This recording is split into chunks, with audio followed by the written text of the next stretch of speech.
The man at the gas station told me my taillight was out. He pointed at the back of my car with this helpful smile and said, "Just thought you should know."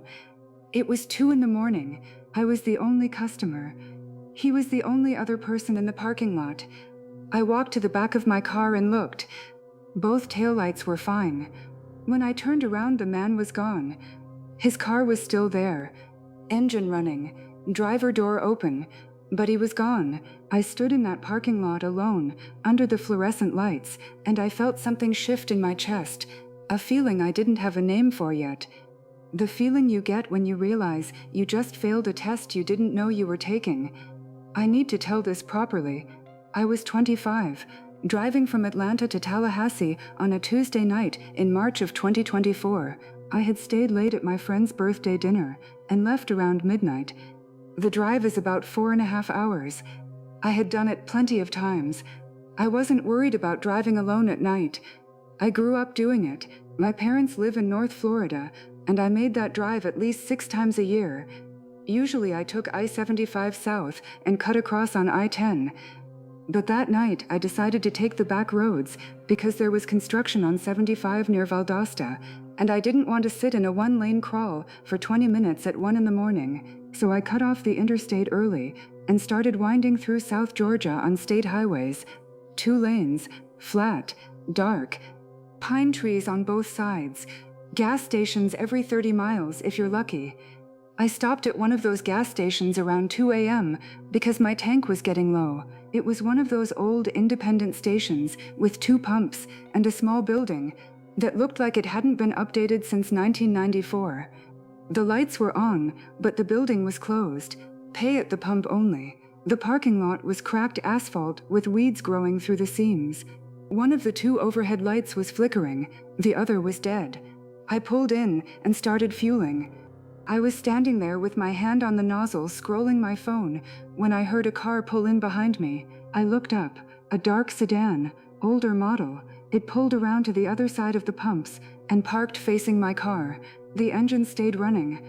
A man got out, maybe mid-40s, average build, wearing a dark jacket zipped up to his chin. He didn't go to the pump. He didn't go to the building. He walked around his car slowly, looking at the tires like he was checking something. Then he walked toward me, not fast, casual, like he was taking a stroll.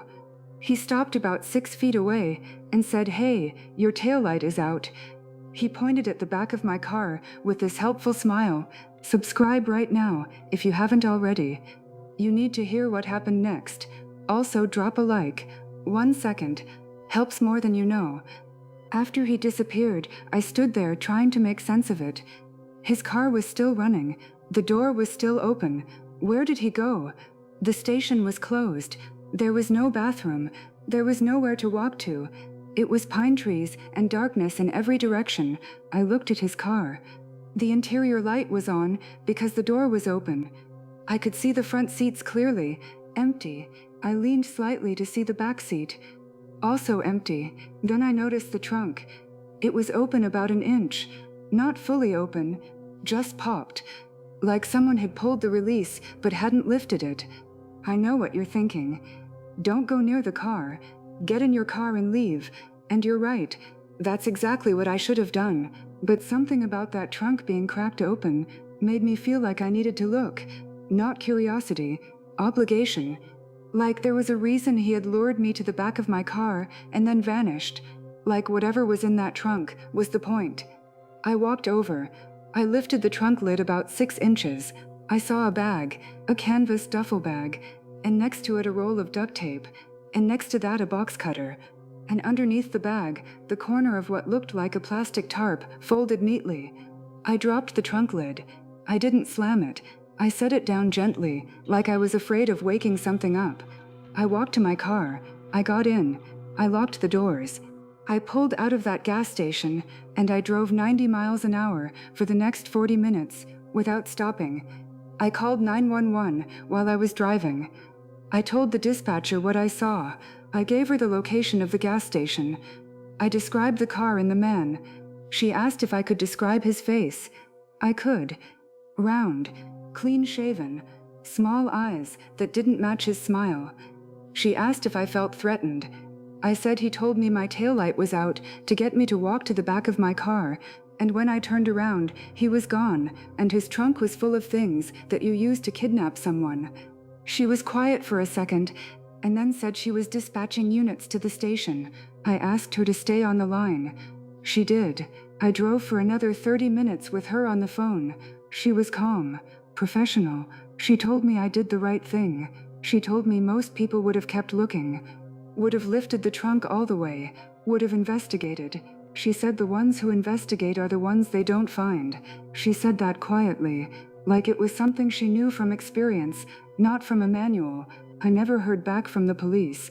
I called the next day to follow up. They said they had responded to the location but found nothing.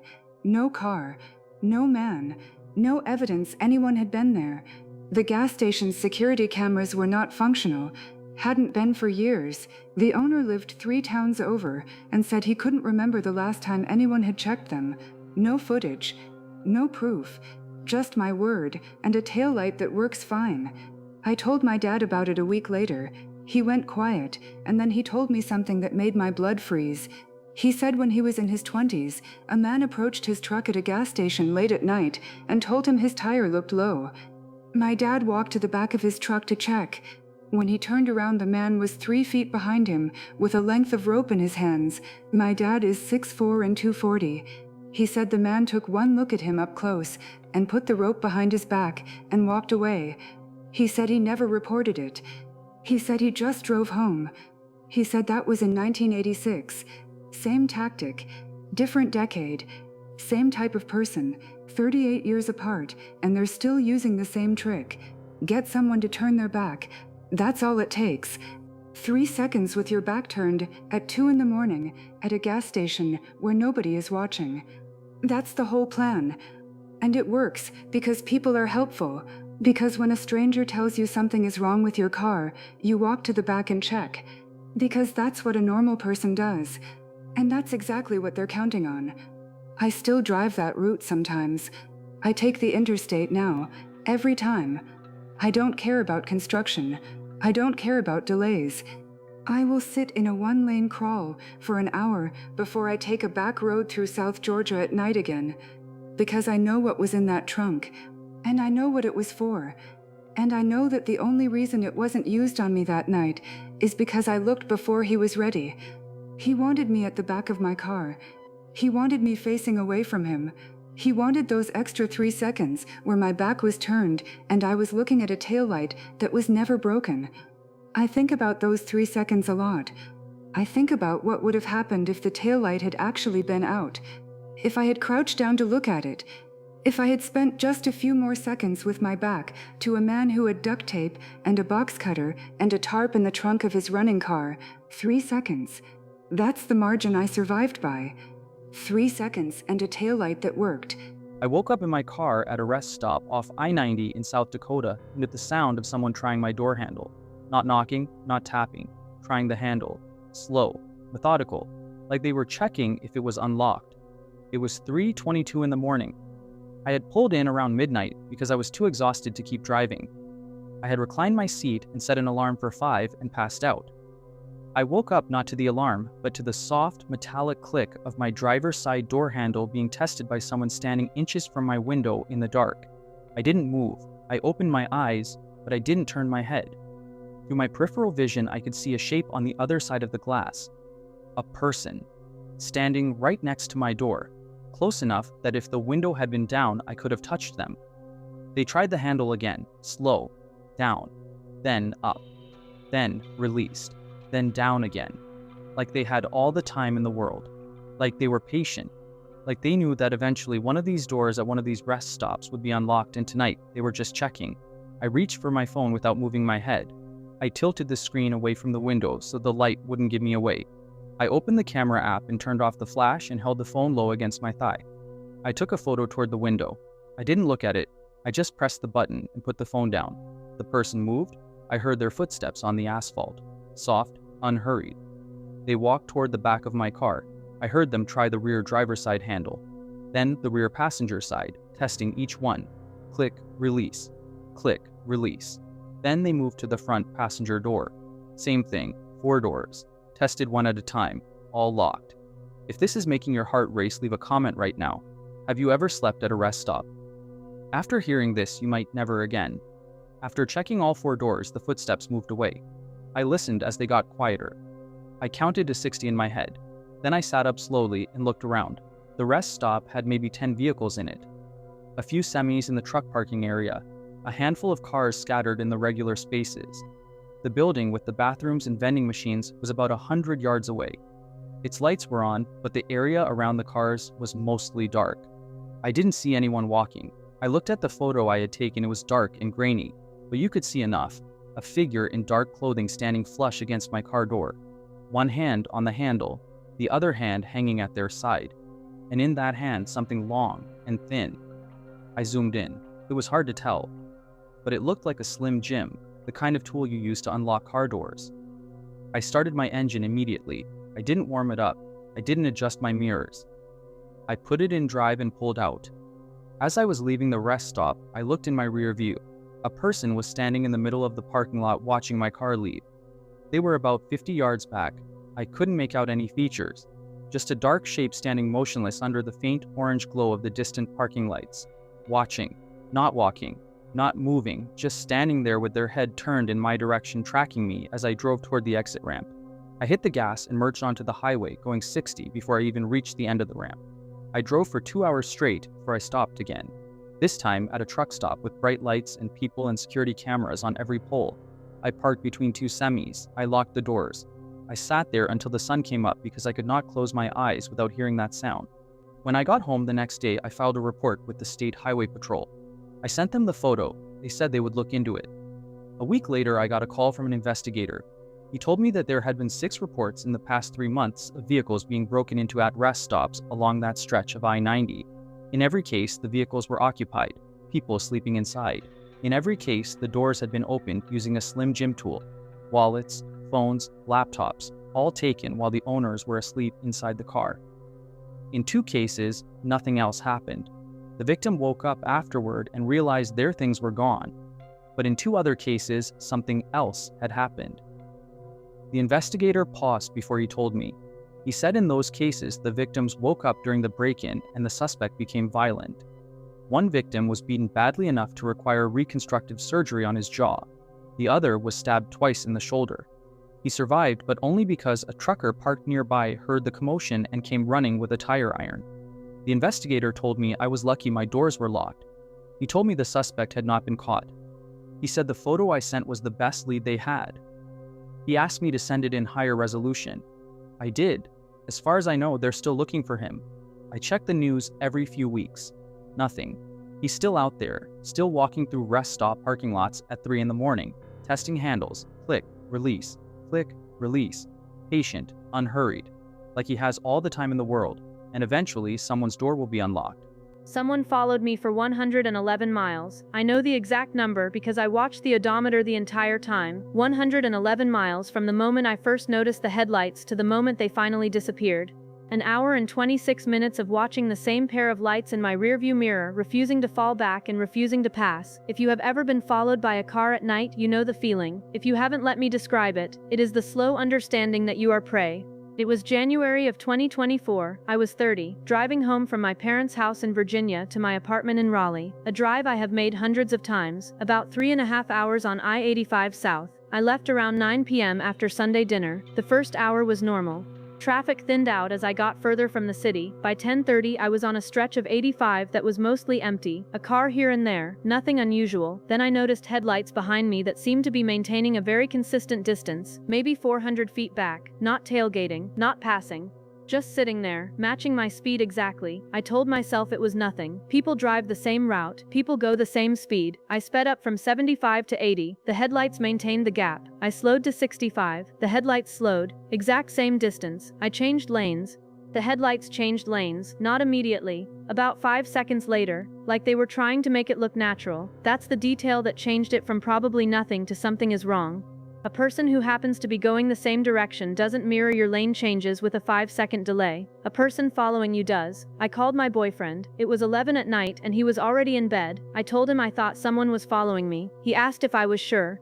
I said I'd been watching them for 20 minutes, and they mirrored every speed change and lane change I made. He told me to take an exit and see if they followed. I took the next exit, an off-ramp that led to a small town with a gas station and a fast food place. The headlights took the exit behind me.